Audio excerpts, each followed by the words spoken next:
Hagedorn. I am going to run for lieutenant governor. We have one of the biggest turnovers in our governance in our generation. We're going to have a new governor, new lieutenant governor, a new treasurer. We have at least 16 seats in the House that are turning over, quite a number of seats in the Senate that are turning over, so we're going to have new leadership in both the House and the Senate. I'm running for lieutenant governor because I want to bridge that communications requirement that we're going to need between the new governor and the House and the Senate. My job will be to make the new governor successful. My background is I grew up in northern Idaho between Moscow and Potlatch on a little farm. Brought in hay, drug discs with dozers, worked in the field, worked in the mill, in the Potlatch mill when I was a senior in high school, and joined the Navy in an advanced electronics program when I was 17. I went into the Navy when I was 18 after I graduated, and I spent 20 years in the Navy doing advanced electronics, programming, all kinds of things, intelligence, and started a special operations team my last tour in the Navy. I was lucky enough to be promoted fairly quickly, and I received a field commission my 14th year in service.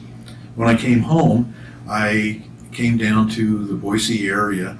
I live in Meridian, and my wife and I bought a house in Meridian 24 years ago, and I worked with a high-tech company called Applied Materials. We built semiconductor manufacturing equipment for Micron.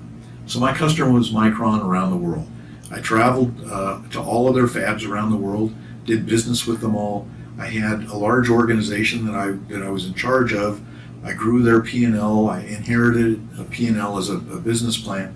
I grew it from $7 million a year to $100 million a year. I personally negotiated a contract with the Micron fabs around the world for $200 million. That was the largest contract I negotiated and closed. I started my own business before I left Applied Materials, importing equipment from Asia. And I did that throughout the U.S. And had a lot of fun with that business, grew that from nothing to about $3 million a year. I think that's important to know because part of the responsibilities that I want to take on is economic development for this state. I want to help our businesses in this state grow along with attracting businesses for jobs for our children in the state as well. While I was working on all of these things, my partner and I started a foundation called the Wyakin Foundation, where we bring in severely wounded and ill veterans, help get them into an education system, surround them with mentors, polish them up through professional development, and get them into a career field that they will be able to depend on the rest of their life. That has been a very successful program, ranked as the best in the nation by the USO. I was appointed to the Idaho legislature in 2007 when Governor Otter took over. I had not met Governor Otter before, so that was kind of an interesting deal. But we had a shakeup in our district, and there was an open seat in the House, and so the governor appointed me, and I spent 6 years in the House. And then during our census, there wasn't any seats left in the House, so I moved into the Senate.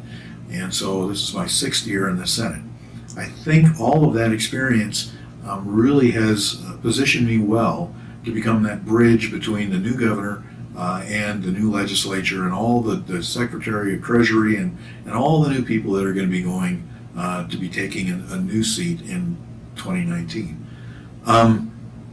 My job will be to make that governor successful. And I think I'm best positioned to do that from a lieutenant governor's position versus a position in the Senate, and that's why I'm running for lieutenant governor. And I would appreciate your vote.